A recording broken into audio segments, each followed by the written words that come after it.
हिंगणगाव तालुका फलटण येथील आमदार श्रीमंत रामराजे नाईक निंबाळकर, माजी आमदार दीपकराव चव्हाण व श्रीमंत संजीवराजे नाईक निंबाळकर यांच्या माध्यमातून हिंगणगाव खंडोबा मंदिर येथे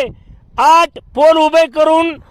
करण्यात आले आहेत व स्मशानभूमी संरक्षण भिंत भूमिपूजन व उद्घाटन जिल्हा परिषदचे माजी सदस्य धैर्यशील उर्फ दत्ताबापू अनपट यांच्या शुभ हस्ते व सरपंच सौ दीपिका संदीप भोईटे, पराग भोईटे, संदीप भोईटे, जयदीप भोईटे, कैलास भोईटे, राजेंद्र काकडे, ओंकार भोईटे, अक्षय भोईटे, शेखर भोईटे, ज्ञानदेव भोईटे, संजय भोईटे, जयदीप धमाळ, संतोष भोईटे, राहुल भोईटे, राहुल शेडगे, सतीश भोईटे, प्रवीण भोईटे, छगन भोईटे, संतोष पिसाळ व